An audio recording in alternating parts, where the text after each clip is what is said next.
Buenos días, buen sábado. La catequesis de este sábado la vamos a titular Ya me confesé y la culpa sigue.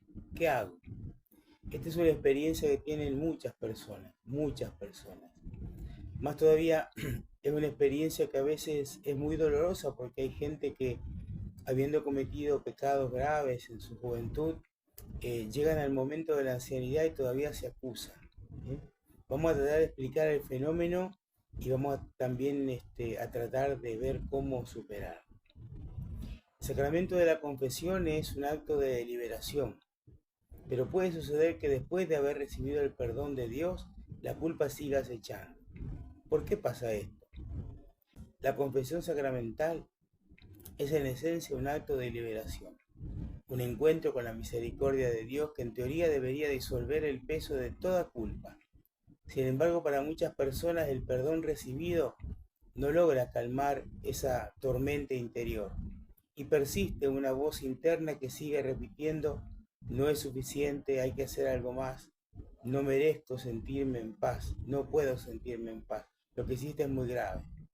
¿Por qué ocurre este fenómeno? Porque este fenómeno entrelaza lo espiritual y lo psicológico. Más importante aún, ¿cómo sanar esa fractura entre el alma y la gracia que ya se ha recibido? La raíz de este conflicto suele encontrarse en una distorsión de la mirada moral. Para las personalidades escrupulosas o totalmente alejadas de la fe, no llegan a experimentar el obrar de Dios como un camino de amor y se convierte en un sistema de reglas donde el miedo al error lo domina todo. O sea, tengo miedo de errar, no tengo miedo a Dios, tengo miedo a errar. En este contexto, la culpa ya no es un llamado a crecer al amor o a crecer en el amor, sino que se presenta como un juez interno, implacable y muy poderoso. Desde la psicología, este patrón se identifica como una forma de obsesión. La mente se aferra a pensamientos intrusivos sobre el pecado, repasa una y otra vez la falta cometida y cuestiona la validez del perdón ya recibido, como si la misericordia de Dios dependiera de mi perfección humana.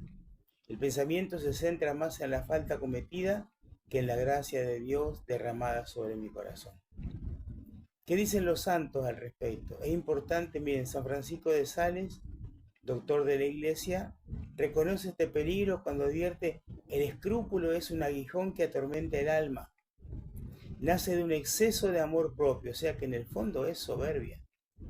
Y nos hace temer más el deshonor que el pecado mismo. O sea, me siento mal porque erré, me siento mal porque me equivoqué.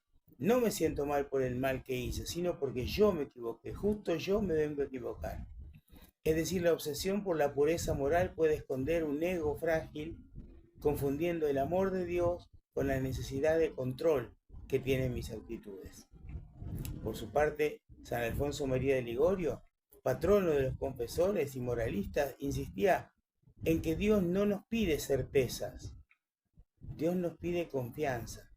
Para él, la escrupulosidad era una trampa, al exigir una seguridad absoluta de estar en gracia. La persona no solo desconfía de sí misma, sino que también desconfía de la eficacia del sacramento que ha recibido. San Alfonso recordaba que el arrepentimiento genuino no requiere sentir emociones. Yo no tengo que sentirme perdonado, yo tengo que saberme perdonado, porque es un acto de humildad, es un acto que se recibe. Sin embargo, cuando la mente está dominada por el miedo y el orgullo, la humildad se transforma en autoflagelación. Y entonces de ahí surge una pregunta: ¿Dios es juez o es padre? Este fenómeno se agrava en una cultura religiosa que a menudo, sin darse cuenta, ha enfatizado más el castigo y el temor al infierno que la misericordia y la ternura de Dios. Se dice que somos hijos del rigor. Muchas personas crecen con una imagen de Dios distorsionada, como si Dios fuera un juez severo más que un padre amoroso. Una visión que paradójicamente contradice el núcleo mismo del Evangelio, que es misericordia. O sea, Dios sería cualquier cosa menos el padre del hijo pródigo. Aquí es donde la teología juega un papel clave. Si el perdón sacramental es objetivo, o sea, real e independiente de nuestras emociones, ¿por qué nuestra subjetividad cuestiona ese perdón? O sea, ¿cómo salir de este círculo de la culpa? Bueno, dos cositas quería decirles. Primero, redefinir qué es la confesión.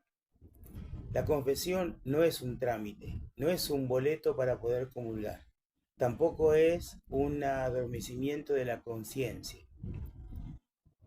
La confesión debe vivirse como un encuentro con la compasión y la misericordia de Dios. San Francisco de Sales aconsejaba a los escrupulosos: avanza con sencillez, como un niño que camina de la mano de su padre. Esto implica abandonar el hiperanálisis de los pecados y aprender a confiar que Dios comprende nuestras limitaciones, nos conoce y por eso su misericordia para con nosotros es más plena. Y segundo, trabajar mucho en la autoimagen. La incapacidad de perdonarse a uno mismo suele ser un reflejo de una herida más profunda, que es la desconexión con la propia dignidad. La fe no debería alimentar esa herida, sino sanarla, por lo que puede ser benéfico buscar ayuda en el director espiritual para superar el miedo y abrazar el amor y la gracia de Dios más que el castigo que supone. Finalmente, es re importante recordar que la paz no es un premio por la perfección personal. La paz es un fruto de un corazón abierto que acepta la paz de Dios y la gracia de Dios. Así como escribió Santa Teresita del Niño Jesús, la santidad no está en decir muchas oraciones, sino en dejar que Dios nos abrace, dejar que Dios nos ame. Me auguro que ustedes que me escuchan cada sábado puedan hacer hermosas confesiones, pero no se confíen tanto en la falla de ustedes, sino en los brazos abiertos de un Dios que ha abierto primero los brazos para poder recibirnos, segundo, para salvarnos en la cruz, porque Él murió con los brazos abiertos en la cruz, y tercero, de un Jesús resucitado que nos abraza para poder rehacernos desde adentro. Ver en Dios todas estas acciones quiere decir que nosotros no nos vemos a nosotros mismos.